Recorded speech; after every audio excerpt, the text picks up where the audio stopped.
In previous years, we talked about Mike McCarthy's job security, Micah Parsons' podcast, Dak's contract. No, Cowboys offense, number one in the NFL. The on-field product, it's good. Devontae Williams, top 10 running back. Dak, PFF's number 2 quarterback, 2-star receivers, one of the top third down offenses. The offensive line is young, getting better, has surrendered the 4th fewest sacks.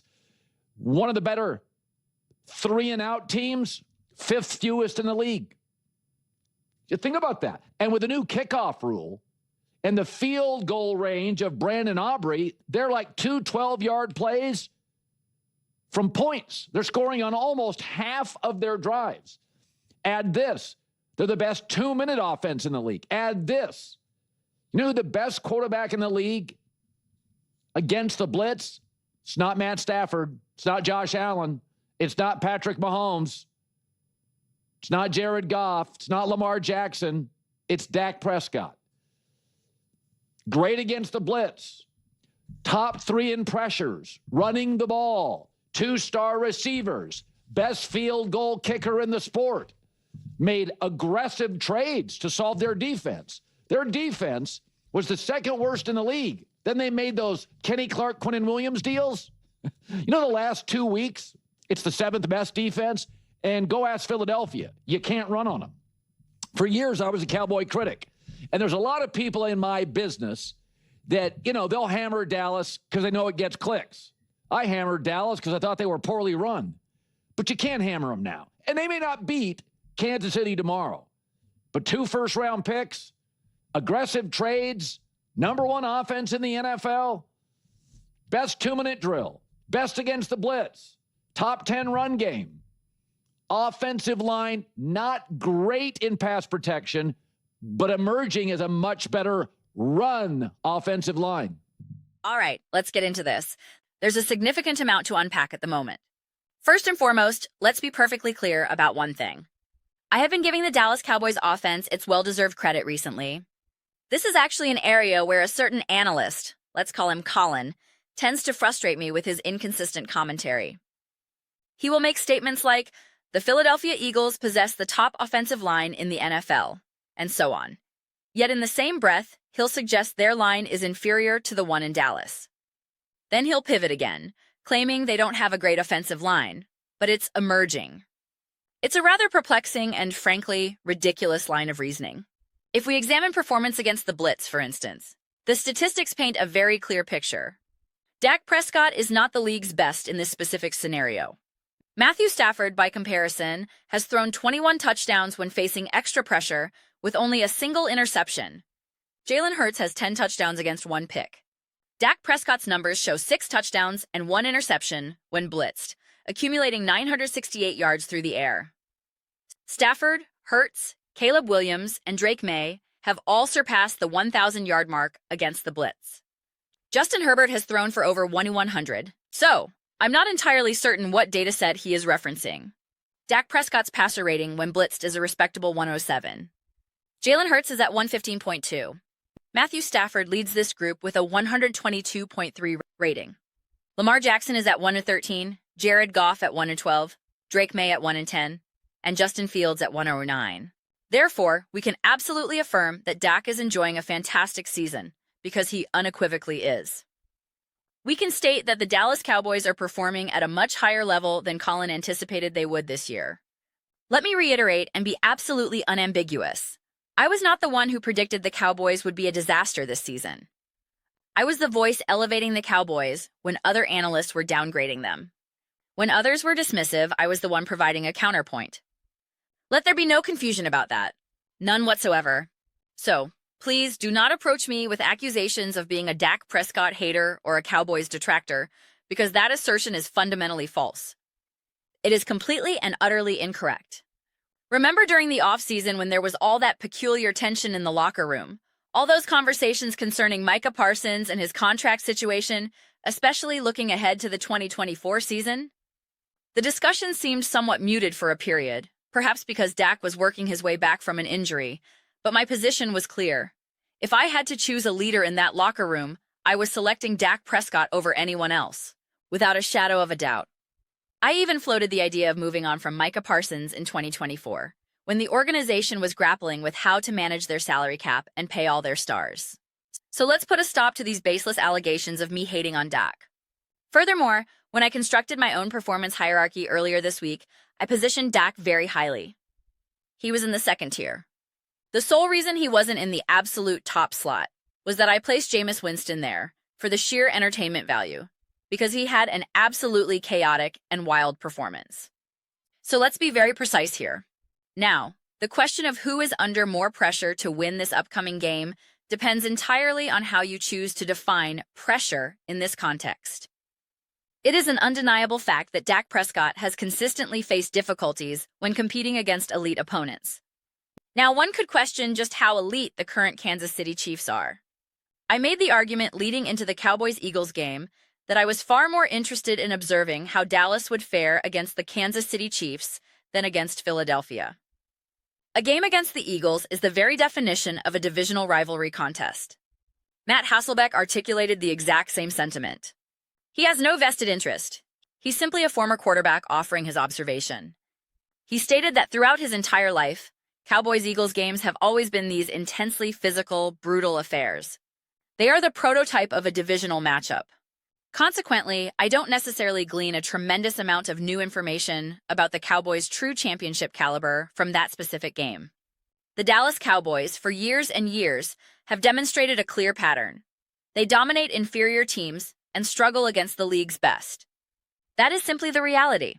Whatever reasons one wants to propose, it's because of this reason or that reason, it doesn't ultimately change the factual record. This is how it has been. They have consistently fallen short in the postseason. Even during seasons where they win 12 or more games and are hailed as a great team, they ultimately falter. Dak struggles in those high-leverage moments. And despite what some may claim, Dak has not been saddled with bad teams throughout his career. At various points, he has been supported by top-tier offensive lines, elite rushing attacks, and highly ranked defenses. We need to cease with that narrative. He had Kellen Moore as his offensive coordinator, and the Eagles literally won a Super Bowl with Kellen Moore calling plays. Dan Quinn constructed formidable defenses in Dallas, so we really must discontinue with this nonsensical line of thinking. This brings me to what I've been contemplating more deeply now that this pivotal game is upon us. I was having a conversation about the Chiefs versus the Cowboys before Kansas City played the Colts and before the Eagles-Cowboys game. I was trying to determine what this upcoming contest truly means. What would a result in either direction actually prove? I find myself somewhat torn, wrestling with the implications. Colin poses the question, who is under more pressure to win? But to me, the more compelling question is, what will this game reveal to us? What is the central takeaway? I still believe the Chiefs are an exceptionally tough opponent. I still consider them profoundly difficult to defeat. So, on one hand, if the Cowboys manage to beat the Chiefs, you can absolutely and convincingly argue that the Chiefs are simply not the team they once were. You could say that I, and analysts like Colin, have been overestimating them, and it's time to acknowledge that they are no longer the dominant Chiefs we've known. They aren't a terrible team, certainly not on the level of the Carolina Panthers, but you would be viewing them through a lens of diminished capacity. It has been historically hard to beat the Chiefs, even in seasons like 2023, where their record didn't appear overwhelmingly dominant. They just found ways to win, often attributed to some inexplicable magic. One could argue they have taken a step back even from that level. It is a valid perspective. I am not personally making that argument at this moment, because I don't have conclusive evidence, but it is a legitimate viewpoint that can be introduced into the discourse. However, my current viewpoint is that they remain an immensely challenging team to face and a profoundly difficult team to beat. Therefore, I do believe that, as I stated previously, defeating the Chiefs would be a more impressive accomplishment for the Cowboys than defeating a team like the Eagles. Now, it becomes interesting, though, if the scenario is reversed. If the Chiefs beat the Cowboys, whether handily, convincingly, or even in a straightforward, unremarkable fashion, if it's just a normal football game, without any dramatic, unbelievable moments, just a clear-cut victory, then it would certainly perpetuate the idea that the Cowboys cannot overcome good teams. Even in that case, my primary interest would lie in evaluating Dak Prescott's individual performance more than anything else. I could potentially be more forgiving of the Cowboys' defense in a loss, as you could still argue, well, the defense just isn't good enough. But you cannot make that excuse if Dak Prescott only throws for 210 yards with 1 touchdown, if he doesn't have a strong game, if he appears overwhelmed, flustered, and turns the ball over. So, I am most interested in observing Dak's performance against the Kansas City Chiefs defense, coordinated by Steve Spagnuolo. That is my primary focus. That is what I am genuinely most intrigued by. I can readily imagine Patrick Mahomes performing well against this Cowboys defense. If he does not, then honestly, that would tell me more about what is happening with Mahomes himself. That he is genuinely struggling in a more fundamental way, rather than it just being a case of his team not being good enough. Because on paper, his team should be good enough. This Cowboys defense has improved and is better than it was, especially after addressing some injuries and the trade, though I was the one who said I believed Mike McCarthy is actually not a bad defensive coach. I stated going into the season that I thought this defense would be better. They did have their injury issues, and they moved on from Micah Parsons, which certainly pushed that particular challenge further down the road. We shall see. For what it's worth, the Chicago Bears had a better defensive unit with Matt Eberflus calling the plays. I'm just stating a fact. They didn't have a better overall team with him as the head coach because he has not proven to be a good head coach, which is a fair assessment, but he is certainly not an incompetent defensive mind. I have always maintained that when you have weapons like CeeDee Lamb and Jake Ferguson, Dak is too talented a quarterback not to experience a ton of offensive success. The question mark was offensive coordinator Brian Schottenheimer. How effective would he be? He has proven to be very, very capable. This upcoming game is genuinely fascinating. I believe this is one of those contests where, until I see how it legitimately unfolds, and what the texture of the game actually is, the ultimate takeaways will be difficult to predict. Let's hypothesize. Suppose Dak Prescott does not play well in this game. The offense sputters. However, the Cowboys' defense rises to the occasion. Patrick Mahomes, who has been turning the ball over and throwing some truly terrible interceptions lately, the kind that make you wince.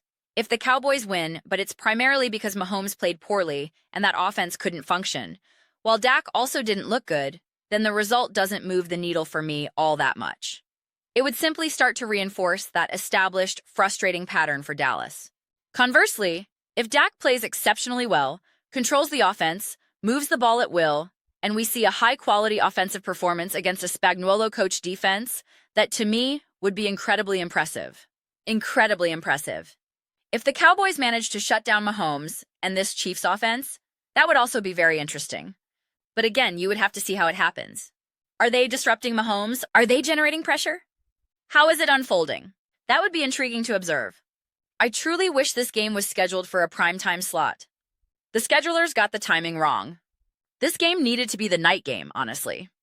I think they were anticipating a Lamar Jackson versus Joe Burrow showdown, a battle of titans in prime time. Obviously, that is not the matchup we have.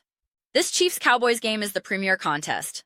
Last year, we had a game like Cowboys-Giants with Cooper Rush and, well, it wasn't exactly a marquee matchup. This game, however, is fascinating, and I can genuinely envision it going in every single possible direction. Every potential outcome and narrative that is on the table, I can see it happening. I see the potential for every single path forward. I love games like this because it makes it difficult to make grand definitive predictions. But to finally answer the question, who is under more pressure to win? I believe Dak Prescott is under significant pressure to perform at a high level. Otherwise, that pattern of struggling against elite teams becomes a more firmly established and legitimate pattern. Even if he plays brilliantly against the Chiefs, it doesn't automatically and completely shatter that pattern, but it would be a massive step in the right direction. The pattern is ultimately broken by performing great in the playoffs, right? In terms of pressure to win the actual game, I would also say the Chiefs bear a considerable burden. Say what you will about this Cowboys team, they are not universally viewed as an unstoppable juggernaut. They are not that top-tier, elite team that everyone points to and says, that is the definitive contender. The Chiefs, throughout their dynastic run, have consistently found a way to beat those very teams when it mattered most. Do they occasionally drop a random game to an inferior opponent? Of course, but at this point, nearly every single game for the Kansas City Chiefs is treated like a playoff game. If they start losing these kinds of contests, if they cannot find a way to disrupt a quarterback like Dak Prescott, who has historically been susceptible to disruption throughout his career, then you have to start wondering. This Chiefs defense, while improved, showed vulnerabilities against the Philadelphia Eagles offense, which was able to move the ball before shutting down in the second half. A stoppage that seemed more attributable to the Eagles' own failings than purely brilliant defensive coaching from Kansas City. This circles back to what drives me crazy about Colin's analysis. He'll say, "Just ask the Philadelphia Eagles. They couldn't run the ball either." And that's exactly what I showed you before, where he literally mocked Micah Parsons for bragging about stifling the Eagles' ground game, correctly pointing out that everyone shuts down the Eagles' run game. It's a valid point. So, I am very interested to see what the Chiefs do. It's worth noting that the Kansas City Chiefs haven't necessarily had a powerful running game themselves, though it has been marginally more effective than what Philadelphia has produced. This game is going to be incredibly interesting. I am not certain if I will be able to produce a video about it immediately tomorrow. This is all happening right in the middle of the Thanksgiving holiday, and it will likely coincide with when I am gathering with my family. So, I'll be in a situation of, "Hey, it's so wonderful to see you all. Okay, now can everyone please give me some space? I desperately need to watch this game. I'm not entirely sure what my schedule will allow. I'll be with my nieces and nephews and everything. At the very least, I might attempt to post a video, even if I cannot watch the entire game live. And then I will create a proper, comprehensive post-game video on Friday. At a minimum, I'll maybe just post a quick reaction based on whatever portions of the game I am able to see, and we can certainly discuss everything at length in the comment section. Tomorrow is a bit of a play-it-by-ear situation because last year, none of the Thanksgiving games carried this level of significance, particularly the midday game featuring the Giants and the Cowboys. There wasn't much incentive then to say, "Excuse me, family whom I haven't seen all year, I need to leave to create and post a YouTube video immediately." We will see. But I am excited for this game. I am genuinely pumped for it. Those are my reflections. I would absolutely love to hear yours. What do you all think about the Dallas Cowboys taking on the Kansas City Chiefs? Who do you believe is under more pressure to win? Let me know your thoughts in the comments below. I read every single comment. So, whether you agree with me or disagree with me, let's get some discussions going. Let's get into some friendly debates. But ultimately, let's just have some fun with it. Please consider subscribing. We are building an amazing community here, and I would absolutely love to see you become a part of it. I want to create something we all feel genuinely connected to, something we're truly excited to be involved with. I believe we are well on our way to achieving that. Please don't forget to give this video a thumbs up, as it genuinely helps with visibility and the platform's algorithm. Thank you so much. I'll see you next time.